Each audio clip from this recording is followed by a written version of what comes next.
শুভ দুপুর সকলকে। আমি বাড়ি থেকে দোয়ের বাজারের বাড়ি থেকে আমি কৃষ্ণনগরের বাড়িতে যাচ্ছি, আমার শ্বশুর বাড়ি থেকে আমি আমার মায়ের বাড়িতে যাচ্ছি। বেরোনোর সময় ভিডিওটা করা হয়নি। আকাশের 3 দিনের কাজ রয়েছে। আমি এই 3 দিন মায়ের বাড়িতে থাকবো। আমার আর ওর একসাথে খুব কমই থাকা হয়, কারণ ও প্রচণ্ড গরমে ওর কষ্ট হয়। একবার ওর ভীষণ শরীর খারাপ হয়েছিল তারপর থেকে।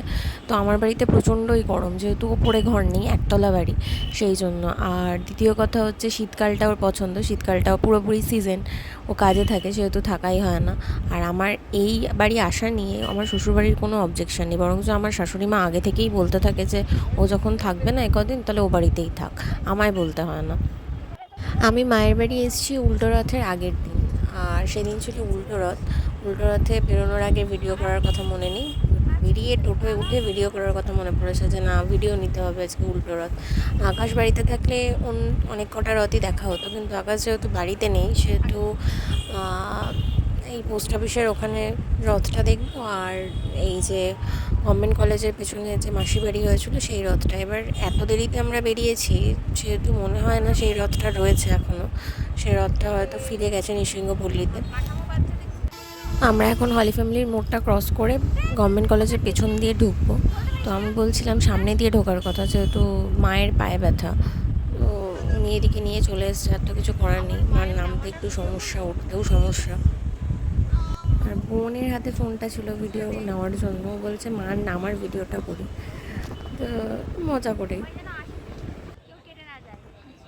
এর আগের দিন এসেছিলাম, সেদিনও এতটা ভিড় ছিল না, অন্য দিনের তুলনায় আজকের ভিড়টা একটু বেশিই মনে হচ্ছে।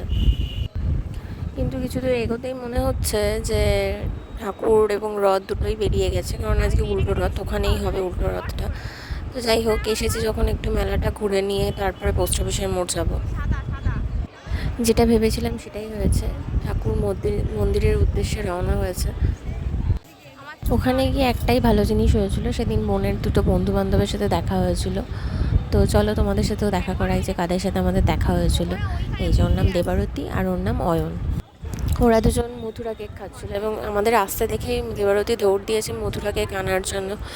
তো আমি ওই পাউডারটা দিয়ে খাই না, এর আগের ভিডিওতেই বলেছি। তো আমি এমনিটা খাচ্ছিলাম, ওরা সবাই ওই পাউডারটা লাগিয়েই খাচ্ছিল। এর আগের দিন আমি ওই ব্যাঙ্গেলসগুলো দেখে গেছিলাম, আমার ভীষণ পছন্দ হয়েছিল। তো আমি একা কোনো কিছু কিনতে সাহস পাই না, কারণ ভুলভাল জিনিস কিনে নিয়ে যাই, সেগুলো আর পড়া হয় না। তাই বোনকে বলেছিলাম তুই যেদিন যাবি আমার জন্য নিয়ে আসিস। তো ভাবিনি তো একসাথে আসবো, তো আজকে যেহেতু একসাথে এসেছি, সেহেতু ওকে বললাম চ কিনেই নি। ও বললো যে আমি কিনে দেবো। গেলাম, দেবারতীও ছিল, সবাই মিলে পছন্দ করে একটা ব্যাঙ্গেলস নেওয়া হলো, এই দাদার দোকান থেকে নিয়েছিলাম। এবার আমরা বেরোবো, বেরিয়ে পোস্ট অফিসের মোড়ের দিকে যাব। চলো। রথের মেলার সেই উল্টো রথ হোক আর সজা রথ, এই দুটো রথের মেলারই মূল আকর্ষণ পাঁপড়। তো ভেবেছিলাম পাঁপড় খাবো, কিন্তু এই পাঁপড়টা থেকে আরেকটা পাঁপড় যেটা বিক্রি হয় সাবুর পাঁপড়, ওটা বেশি টেস্টি। তাই বললাম থাক, এখান থেকে আর খাবো না, চলো পোস্ট অফিসের মোড়ে চলো, ওখান থেকেই খাবো। ওখান থেকে বেরোতে বেরোতেই বৈকুণ্ঠের রথ, তো টিভিএস শোরুমের ঠিক পাশেই রথটা, ওখানে প্রচণ্ড ভিড় ছিল, রাস্তার ওপারে ছিল, ওপারে আর যাওয়া হয়নি। এপার থেকেই ঠাকুর দর্শন করলাম, একটু ভিডিও নিয়ে নিলাম, এবং প্রচণ্ড জ্যাম ছিল সেদিনকার। কৃষ্ণনগরের রাস্তায় এত জ্যাম ছিল, সেটা ভাবনা চিন্তার বাইরে। তোমরা একবার শুধু দেখো জ্যামটা, যেহেতু পোস্ট অফিসের মোড়ে রাস্তার ওপরেই রথটা হয়, সেই জন্যই জ্যামটা ছিল, সেটা বুঝতে পারছি। কিন্তু প্রচণ্ড জ্যাম ছিল, কেউ 2 মিনিট দাঁড়াবে না। 2 মিনিট কি, 1 সেকেন্ডে কেউ দাঁড়াবে না, তো 2 মিনিট দূরের কথা।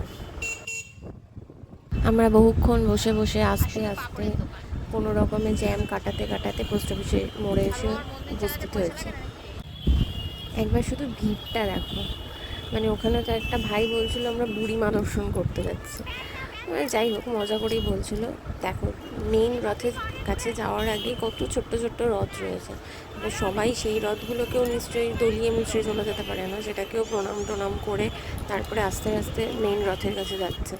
সেই জন্যই ভিড়টা হচ্ছে। তারপরে গাড়ি সাইকেল সব নিয়েই তো ভিড়ের মধ্যে ঢুকিয়ে দিচ্ছে, কারণ মাথায় সেইটুকু কমন সেন্স ওর মধ্যে না যাওয়াটাই বেটার। এটা বলাটাও ভুল, হয়তো তার সেখান থেকে যাওয়াটাই সুবিধা, অন্য দিক দিয়ে গেলে অনেক বেশি ঘুর হবে। আবার তো সবাই গায়ে পেতে ঝগড়া করতে চলে আসে, তার জন্য আগে থেকে বলে দেওয়াই ভালো। ওরকম কোনো ইন্টেনশন নিয়ে আমি কথাটা বলিনি। আমি তোমাদের যেটুকু পারলাম সেটুকু রথ দর্শন করালাম এবং ঠাকুরের দর্শন করালাম, কারণ আমি তো আকাশের মতো অতটা লম্বা নেই। আকাশ যেমন টুক করে চলে যেতে পারে, বা ওর হাতে অনেকটা বেশি যা অনেক দূর যায় সেহেতু অনেক বেশি ভিডিও ক্যাপচার হতে পারে। আমার পক্ষে সেটা তো সম্ভব না। মায়ের একটা বেলুন চাকির দরকার, সেই জন্য মা কদিন ধরেই বলছিল, সকালেও মা বলছিল। আমরা ওখান থেকে একটা বেলুন চাকি কিনলাম, কিনে নিয়ে আমরা পাঁপড় ভাজা খাবো, সেই জন্য সামনের দিকে এগিয়ে যেতে হবে। যা ভিড়! বোন আজকে বড় লোক, ঠিক আছে, বোন সবাইকে সব কিছু কিনে দিচ্ছে মেলায় এসে। আমি এখনো কাউকে কিছু কিনে দিইনি। আমাকে এক 5টা চুড়ির সেট কিনে দিল, মাকে বেলুন চাকা কিনে দিল। আজকে এই যে মালিক আর আমরা কর্মচারী। প্রচণ্ড ভিড়, প্রচণ্ড গরম, তবুও মেলায় এসছি যদিও, সেহেতু ভিড়, গরম, ঠেলা এগুলো তো খেতেই হবে, কিছু করার নেই। তো যাই হোক, এবার আমরা আস্তে আস্তে বাড়ির দিকে যাচ্ছি। তো যাওয়ার আগে আমাদের কী খেতে হবে? পাঁপড়। মেলার মূল আকর্ষণ সেটা হচ্ছে পাঁপড় আর জিলিপি। জিলিপিটা নেওয়া হয়ে গেছে, সেটার আর ভিডিও নেওয়া হয়নি। পাঁপড়টা এবার খেতে হবে।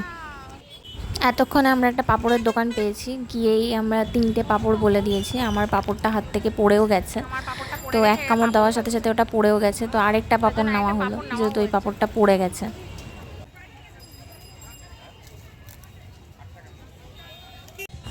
পাঁপড় খেয়েটে আমরা গুটি গুটি পায়ে, টোটো না নিয়েই হাঁটতে শুরু করলাম ভালো ফুচকার দোকান থেকে ফুচকা খাবো। কিন্তু আমাদের তো পোস্ট অফিসের চত্বরে কোনো ভালো ফুচকার দোকান, মানে আমাদের মতে একটা বেস্ট দোকান আছে, সেটা হচ্ছে সদরের মোড়ে। এবার সেটা যেতে গেলে আবার এইটুকু টোটো নেবো, তার জন্য হেঁটে হেঁটেই চলো। তার মধ্যে যদি অন্য কিছু খেতে ইচ্ছা করে খাওয়া যাবে। তো যাই হোক, আমরা হাঁটতে শুরু করেছি। আর মা তো শুরু করেছে পায়ে ব্যথা, পায়ে ব্যথা। মা হাঁটতে পারছে না, এবার দেখা যাক কতদূর কী করা যায়। রাস্তায় যেতে যেতে হঠাৎ করে এই টোটোটা দেখে একটু দাঁড়িয়ে গেলাম আমরা 3জনেই, কারণ আমার মামা বাড়িতে এবং আমার মায়ের বাড়িতে সবাই এই রামনারায়ণের শিষ্য। তো এটা দেখে একটু ভালো লাগলো, একটু দাঁড়িয়ে গেলাম, প্রণাম করলাম, তারপরে আবার চলতে শুরু করলাম। আমরা পোস্ট অফিসের মোড় থেকে সদরের মোড় অবধি হেঁটে হেঁটে আসলাম, একটাই কারণ, ওই যে দূরে দেখতে পাচ্ছ ফুচকার দোকানটাই, ফুচকার দোকান থেকে ফুচকা খাওয়ার জন্য। এত এক্সাইটেড ছিলাম, তার জন্য ফুচকা খাওয়ার কোনো ভিডিও হয়নি। ফুচকা খাওয়ার পরের ভিডিও নিয়েছি। সেদিনকার ফুচকায় দাদা ভীষণ ঝাল দিয়েছিল। ঝাল আমার বোন একটুও খেতে পারে না, ঝাল খেয়ে ওর অবস্থা কাহিল। আমি একা যাবো নাকি? আকাশ দাদা বাড়িতে নেই, আকাশ দাদার প্রিয়তম জিনিস এটা। আজকের ভিডিওটা এখানেই শেষ করছি, টাটা।